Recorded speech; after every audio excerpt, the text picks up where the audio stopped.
I believe the Biden-Harris administration open border policies are responsible for the death of my daughter. I will tell you that I am so sorry for her loss. I will tell you that I am so sorry for her loss. I am so sorry for her loss. Under Donald Trump's administration, Trump campaign, Donald Trump, you listen to Donald Trump. I understand. And Donald Trump, he's unstable. Unstable? He is unstable, Brett. He's not stable. Let me ask you. What up, my people? Welcome back to a brand new video. In today's video, yes, we are going to go over the infamous interview that Kamala Harris did just last night with Bret Baier on Fox News. Now, this interview explains why she's been hidden for the past, 6 months. This interview explains why Kamala Harris hasn't done any real interviews where her feet were held to the fire in I don't know how long. This interview is why Kamala Harris only did interviews on The View and Howard Stern versus going on conservative news media to be held accountable for her actions. We're going to watch some clips from the interview last night. Now, I haven't seen the full interview. I've only seen clips. So this is my first time actually watching the interview in full. We're going to watch some of the parts together that I think are most important. We're going to react to them, and we're going to go over exactly what happened and what she was trying to say. Spoiler alert, Donald Trump is mentioned like almost in every sentence, okay? So just get ready for that. So sit back, relax, grab some Coke, grab some popcorn, and let's react. Vice President, thank you for the time. Thank you. It's good to be with you, Brett. You know, voters tell pollsters all over the country and here in Pennsylvania that immigration is one of the key issues that they're looking at this election, and specifically the influx of illegal immigrants from more than 150 countries. How many illegal immigrants would you estimate your administration has released into the country over the last 3.5 years? Well, I'm glad you raised the issue of immigration because I agree with you. It is a topic of discussion that people want to rightly have. And you know what I'm going to talk about. Yeah, but right do you, now, just a number, do you think it's 1 million, 3 million? Brett, let's just get to the point. Okay. He is. Answer the question. That we have a broken immigration system that needs to be repaired. So your Homeland Security Secretary said that 85% of apprehensions. I'm not finished. We have an rough estimate of system. 6 million. Answer the question. The country. And let me just finish. I'll get to the question, I promise you. I was beginning to answer. And when you came into office, your administration immediately reversed a number of Trump border policies. Mm-hmm. Most significantly, the policy that required illegal immigrants to be detained through deportation, either in the U.S. or in Mexico. And you switched that policy. They were released from custody awaiting trial. So instead, included in those were a large number of single men, adult men, who went on to commit heinous crimes. Yep. So, looking back, do you regret the decision to remain in Mexico at the She better answer. of your administration? At the beginning of our administration, within practically hours of taking the oath, the first bill that we offered Congress before we worked on infrastructure, before the Inflation Reduction Act, before the CHIPS. We didn't ask for a history lesson. Before the Bipartisan Safer Communities Act, the first bill, What is she talking about? within hours of taking the oath, was a bill to fix our immigration system. Yes, ma'am. It was called the U.S. Citizenship Act of 2021. Exactly. It was essentially a pathway to citizenship for the... Yes, ma'am. May I finish responding, please? But you have to let me finish, you please. had the White House and the House and the Senate, and they didn't bring up that bill. I'm in the middle of responding to the point you're raising, okay, and I'd like to finish. Yes, ma'am. We recognized from day one that to the point of this being your first question, it is a priority for us as a nation and for the American people. She's so condescending. And our focus has been on fixing a problem. And from day one then, we have done a number of things, including to address our asylum system and put more resources, getting more judges, what we needed to do to tighten up penalties. Asylum seekers. For illegal crossings, what we needed to do to deal with points of entry between border entry points. That's the work we did, and we worked on supporting what was a bipartisan effort, including some of the most conservative members of the United States Congress, to actually strengthen the border. And none of it's working. Border bill would have put 1,500 more border agents at the border, which is why I believe the Border Patrol agents supported the bill. It would have allowed us to stem the flow of fentanyl coming into the United States, which is a scourge affecting people of every background, every geographic location in our country, killing people. It would have allowed us to put more resources into prosecuting transnational criminal organizations, which I have done as the Attorney General, former Attorney General of a border state. Madam Vice President, a couple of things. Prosecuted trafficking of drugs, guns, and human beings. And Donald Trump, but let me just finish. Six Democrats voted against that bill. Learned about that bill and told them to kill it because he preferred to run on a problem instead of fixing a problem. And in this election, this is rightly a discussion that the American people want to have. And what they want are solutions, and they want a president of the United States who's not playing political games with the issue. Oh, really? Really? Democrats voted against that bill. It would have allowed 1.8 million illegal immigrants into the country a year. A lot of conservatives had a problem with it. These are the 6 Democrats. But more importantly, back to the original premise, Jocelyn Nungari, Rachel Morin, Laken Riley, they are young women who were brutally assaulted and killed by some of the men who were released at the beginning of the administration, well before a negotiated bipartisan bill. Disgrace. Former President Clinton actually referred to Laken Riley Sunday, campaigning for you in Georgia, saying if those men had been properly vetted, Laken Riley probably would not have been killed. So if it wouldn't have happened, this is well before any negotiation. This is well before Donald Trump got involved in the politics. This is a specific policy decision by your administration to release these men into the country. So what I'm saying to you, do you owe those families an apology? Let me just say, first of all, those are tragic cases. There's no question about that. There's no question about that. And I can't imagine the pain that the families of those victims have experienced for a loss that should not have occurred. But it did under you. That is true. It is also true that if a border security had actually been passed 9 months ago, it would be 9 months that we would have had more border agents at the border, more support for the folks who are working around the clock trying to hold it all together. Madam Vice President. To ensure that no future harm would occur. But what about the harm that did occur? What about that harm? And whether we have a president of the United States who actually cares more about fixing a problem, even if it is not to their political advantage in an election, because there was a solution, Brett. Madam Vice President, it was a policy decision in the early part of your administration. I will let one of the mothers talk about it. Take a listen. Because of the Biden-Harris administration open border policies catch and release, they were enrolled in the Alternatives to Detention program. This meant that they were released into the United States.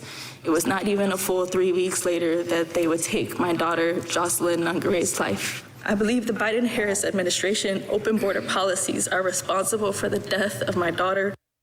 That's the early days. So do you owe them an apology is what I'm saying. I will tell you that I am so sorry for her loss. I am so sorry for her loss. Sincerely. But let's talk about But let's. what is happening right now. I'm so sorry, but. An individual who does not want to participate in solutions. Let's talk about that as well. But do you Brett, want to answer in all her? fairness, I told you, I feel awful for what she and her family have experienced. But Donald Trump. Time you said repeatedly that the border was secure. When in your mind did it start becoming a crisis?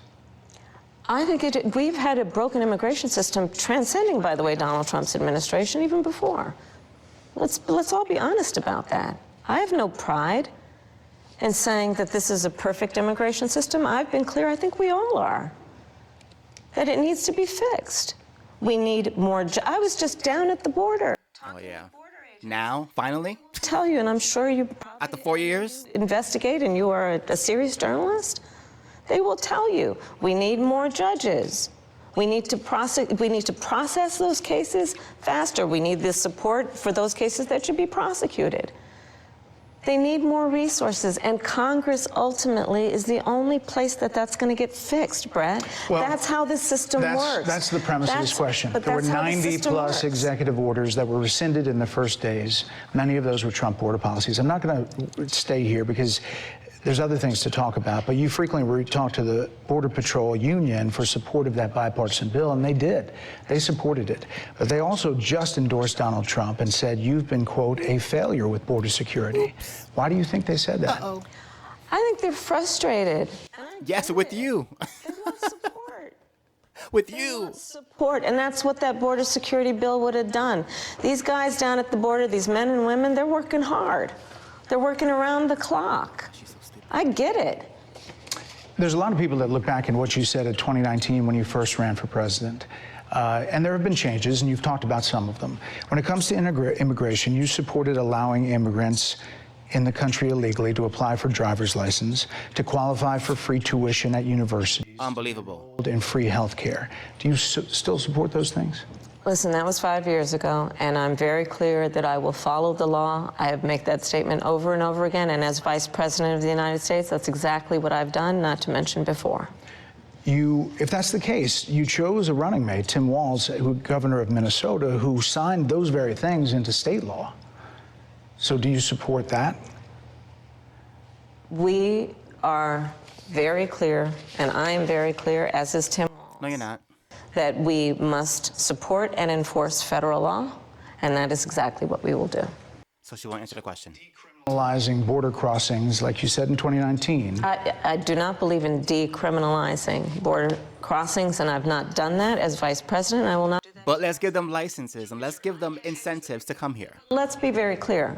I'm the only person who's running for president who has prosecuted transnational criminal organizations, from the Sinaloa cartel to the Guadalajara cartel, to people who have trafficked in guns, drugs, and human beings. I have spent a significant part of my career going after people who present a threat to the safety of the American people and cross our border with the intent of doing us harm and cross our border illegally. And I will do that work as vice president. I take that work quite seriously. This is a time when voters, especially here in Pennsylvania, are inundated with commercials and ads. They just want it to stop because it's every commercial. But many of them add noise, but a few of them seem to break through. This particular one from the Trump campaign. Let's watch this. Supports taxpayer-funded sex changes for prisoners. Surgery. For prisoners. For prisoners. Every transgender I saw this. inmate in the prison system would have access. So are you still in support Ridiculous. of dollars to help prison inmates or detained illegal aliens to transition to another gender? I will follow the law, and it's a law that Donald Trump actually followed. You're probably familiar with, now it's a public report, that under Donald Trump's administration, these surgeries were available on a medical necessity basis to people in the federal prison system. And I think, frankly, that ad from the Trump campaign is a little bit of like throwing, stones when you're living in a glass house. The Trump aides say that he never advocated for that prison policy and no gender transition surgeries you know what? You got to happened take during responsible for what his happened in your presidency. administration. Yeah, no surgeries happened in this presidency. It's in So black and white. would you still advocate for using taxpayer dollars for gender reassignment I will surgeries? follow the law, just as I you have a think say Donald in Trump would this. say he did. You would have a say as president. Like I said, I think it's real. He spent $20 million on those ads, trying to create a sense of fear in the voters because he actually has no plan in this election that is about Talk about stones and glass houses. people. Whereas, You're doing the same thing, lady. on an issue that, as it relates to the biggest issues that affect the American people, it's really quite remote. And again, his policy was no different. Look at where we are, though. They say it On was plans for different, the but let's- American we'll move people, on. I'm offering a plan to deal with affordable housing. I'm offering a plan to deal with what we need to do to strengthen small businesses, which are the backbone of America's economy. I am offering a plan that is about Let me just cut in really quickly because she's full of shit, okay? First of all, she's trying to say, well, Donald Trump, under his administration, they allowed for transitioning in prisons as well, so it's the same thing. Here's the difference, though. That law was already in place when Donald Trump became president. And Donald Trump, like Brett said, never advocated for that law. He never pushed that law. He never embraced that law. And no transitions happened under his presidency when he was president for those 4 years, right? The difference is that she's on camera talking about how proud she is that when she was in California, that she pushed for laws to be passed in her state that would force taxpayers in California to have to pay for prisoners who wanted to get transitioned in prison. She was excited about that law. That's a law that she is in agreement with. And Brett's trying to ask her, so you agree with this law? Do you like this law? And she's like, I'm going to just do what the federal government says. No, that wasn't the question. The question was, are you an advocate for this law? Are you an advocate for it? And the answer is yes, 1,000% she is. Okay, she was gloating in that clip. I watched that full clip online, and I actually posted about it on my YouTube Shorts.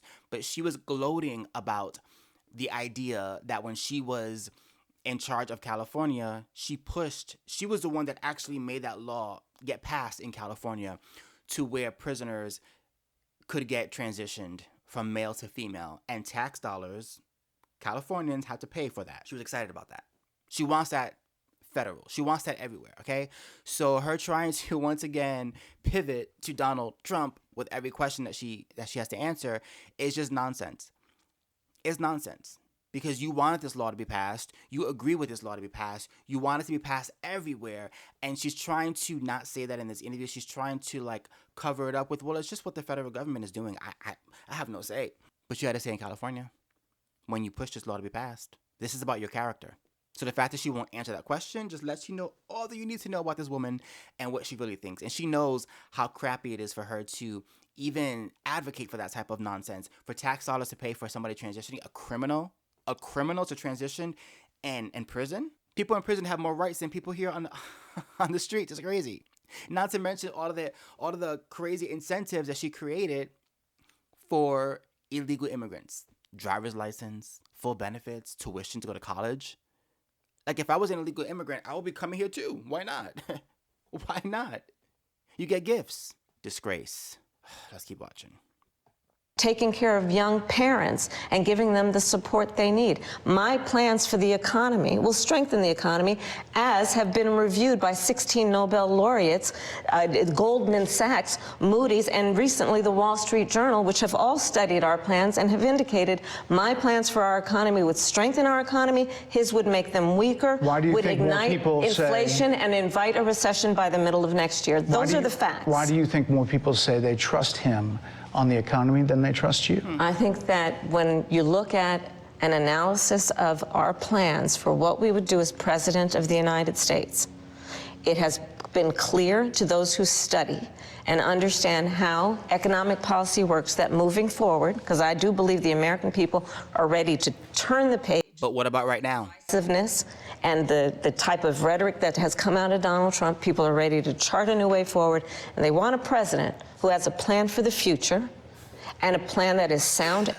Yeah, let's move forward with you, the same person who's been in office for the past 4 years. Does exactly that. His plan would be, again, to give tax cuts to billionaires and the biggest corporations in our country and blow up our deficit. It's interesting you said turn the page, Madam Vice President. You were asked on 2 different shows last week what, if anything, you would do differently than President Biden. Here's what you said. Would you have done something differently? Ooh, Sunny Hostin. During the past 4 years? There is not a thing that comes to mind in terms of, and I've been a part of most of the decisions that have had impact. Under a Harris administration, what would the major changes be? This is too funny. What would stay the same? Sure. Well, I mean, I'm obviously not Joe Biden. I know. And so that would be one change in terms of. Yes. But also, I think it's important to say with, 28 days to go, I'm not Donald Trump. So, you're not Joe Biden, you're not Donald Trump, but nothing comes to mind that you would do differently? Let me be very clear. My presidency will not be a continuation of Joe Biden's presidency. Bull crap. Madam Vice President, more than 70% of people That is tell about turning the page on rhetoric that people are frankly exhausted of, Brett. More than 70% people are exhausted. Yeah, of you. The country is on the wrong track. They say the country is on the wrong track.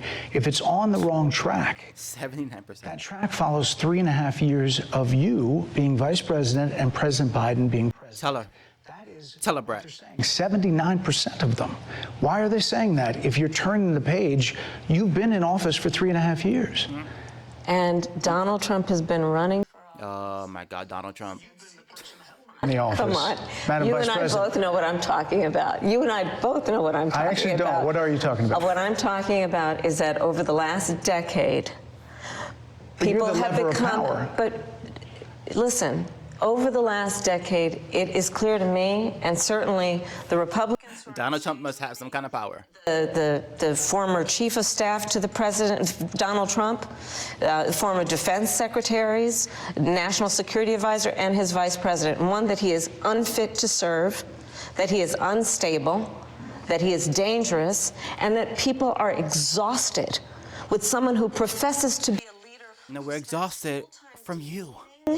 And engaging in personal grievances and it being about him Madam instead Vice of President, the American people. if People that's the are case, tired of that. If that's the case, why is half the country supporting him? Why is he beating you in a lot of swing states? Why, if he's Drop the mic.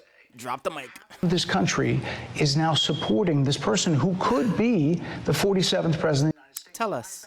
Tell us. This is an election for president of the United States. It's not supposed to be easy.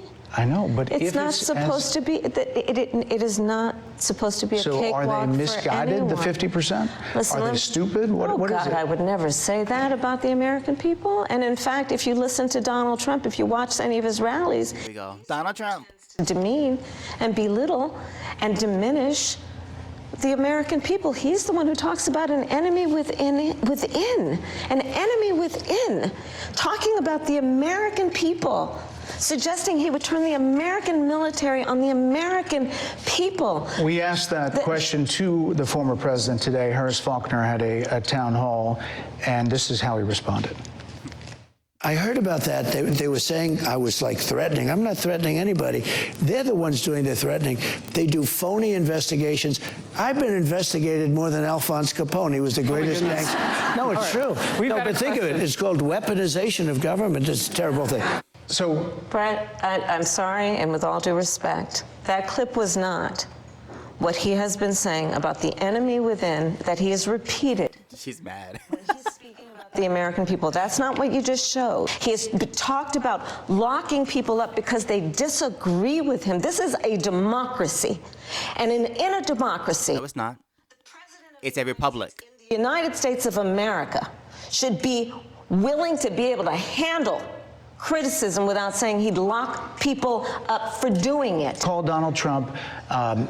He's misguided. You say now He's he unstable. is unstable. He is unstable, Brett. He's not well. You say he's mentally not stable. He's not stable. Let me ask you this. You told many interviewers that Joe Biden was on his game, that ran around circles on his staff.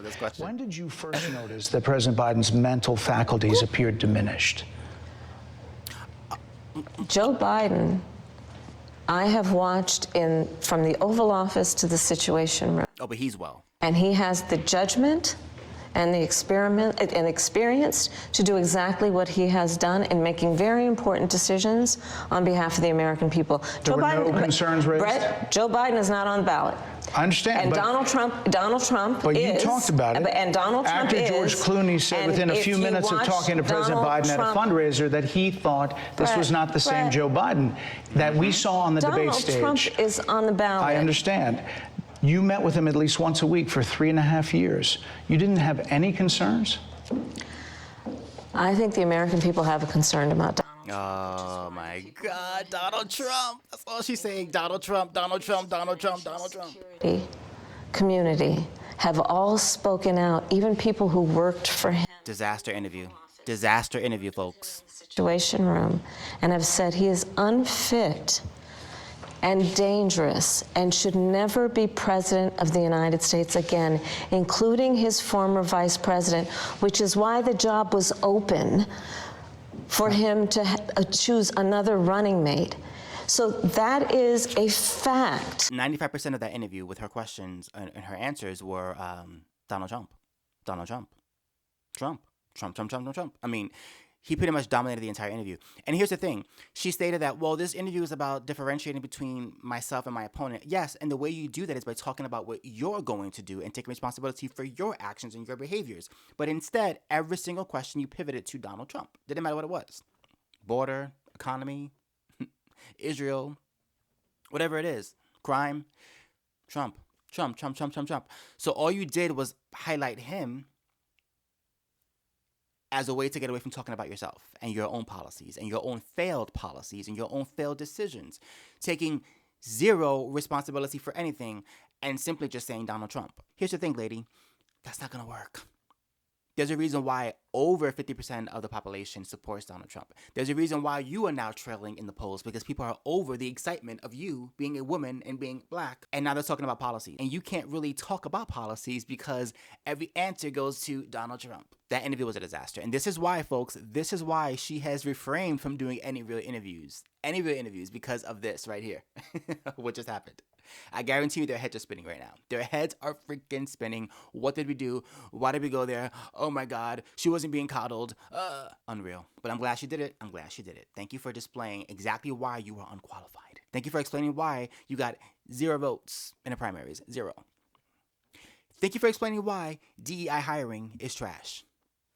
Exhibit A. Let me know in the comments down below what you think of this video. Did you watch the full interview in its entirety? And if so, what were your highlights? Let me know. I want to know everything in the comments down below. If you enjoy my content, please don't forget to like, comment, and subscribe. Don't forget to hit my notification bell so you know when I post a brand new video. Until next time, peace.